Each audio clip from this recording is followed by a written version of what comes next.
Growing up in Belarus, we ate these little kefir pancakes called Oladi all the time. I didn't know at the time that they were budget friendly or that they were gut friendly. I just knew I loved them, warm off the pan with a little bit of jam on top. Now, years later, they've become my kids' favorite breakfast too. As a homeschool mom, I love that they are quick to make, they're frugal, and actually nourishing. And honestly, they still feel like a comfort food to me. They're so easy to make. I mix all the wet ingredients, that add all the dry ingredients. I let my batter sit for just a little bit to relax.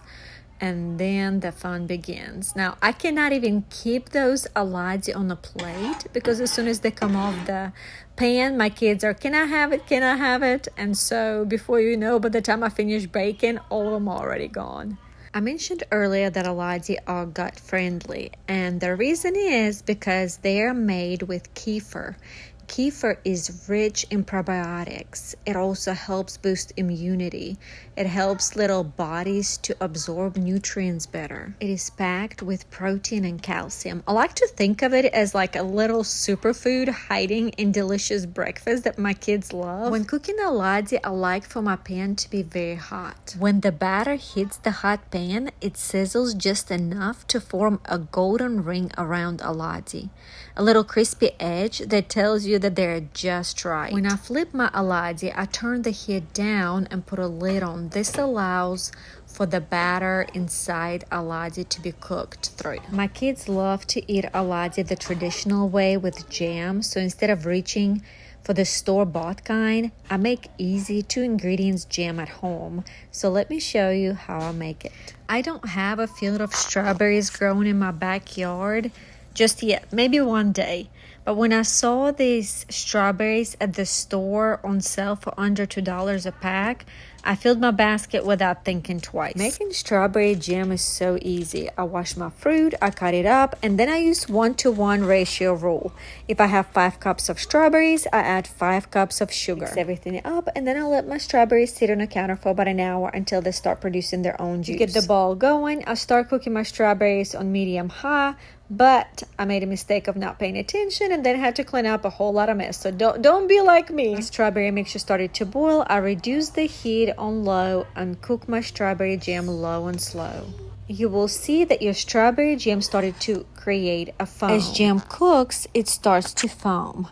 That is air and impurities rising to the surface as the fruit breaks down. Skimming is not required, but it gives you a prettier jam, and it only takes a minute to scoop it all up from the top. Because I do not use any thickening agents like pectin in my jam, I rely on this slow process. I know that my jam is ready when I can look at it and the color has changed into this dark burgundy, deep, beautiful color. And as far as the liquids go, my liquids reduced by about 2/3. So cooking my jam slow and low allows for the juices to evaporate, naturally thickening my jam. We like our jam a little runny so that way when we, spread it on a piece of bread, or if we want to eat it with our Oladi, we can easily dip into it. I want to touch quickly on the amount of sugar I use for my jam. 1-to-1 ratio seems like it's a lot of sugar, but sugar plays a very important role when it comes to canning jam. Sugar serves as a natural preservative because it binds water so bacteria can grow or mold can grow in your canned jam. It also keeps jam shelf stable for long periods of time. When canning my jam, I leave about 1/4 inch space at the top of my jar. I process my jars in a water canner, so I place my jars in hot water and make sure that the water covers 1 to 2 inches. And I start my time when the water is boiling, and I process my jars for about 10 to 15 minutes. I remove my jars after they're processed, let them cool on the towel, and you will start hearing click, click, click. That means that your jars have sealed. And if you need a reason to enjoy your homemade jam with a homemade bread, I will link this bread recipe in the description, and I promise you these two pair so well together. I have also added jam and Oladi recipe in my description. If you enjoyed this video, don't forget to like and subscribe.